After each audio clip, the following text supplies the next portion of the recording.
Most men believe wealth belongs only to those born into advantage, those with powerful families, special connections, or rare gifts. But I tell you now, some of the greatest fortunes America has ever seen were built by men who began with less than you have today.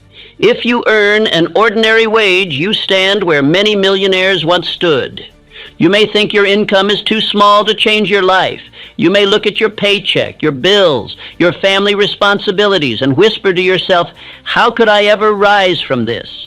But every man who ever climbed from little to much asked the same question, until he discovered that the size of his wage had nothing to do with the size of his destiny.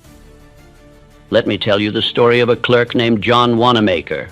He earned a wage so small that most men in his position surrendered to a life of ordinary comfort at best, poverty at worst. But Wanamaker refused to let his wage define him. He saved pennies, studied relentlessly, worked with devotion, and built the first great department store empire in America. He began with nothing but a wage smaller than yours, yet he rose to great wealth. Consider also the story of James J. Hill. He was born nearly blind in one eye, orphaned young, and worked as a store clerk earning wages that barely fed him. But he mastered every detail of the railroad business on his own time. Years later, he built the Great Northern Railway, one of the most profitable in history. Hill began his rise not with wealth, but with wages. Not with luck, but with definiteness. And remember Edward Bach, who worked as an office boy earning a few dollars each week. Instead of complaining about his modest wage, he sought every chance to increase his usefulness. He read the books no one else would read, learned the tasks no one else wanted, and one day became the editor of the Ladies' Home Journal. Then one of the most powerful positions in American publishing.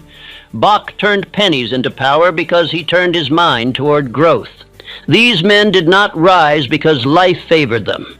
They rose because they refused to be ordinary. They used the same two hands, the same 24 hours, the same limited beginnings you possess right now. The only difference was this: they decided their wage would not dictate their future. Think now of your own life. Think of the mornings you rose before dawn, determined to change your circumstances. Yet, after the long hours of labor, nothing seemed to move.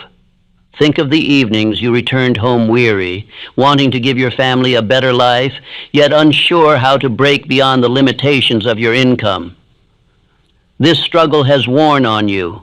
It has made you believe you are trapped. But you are not trapped. You are untrained.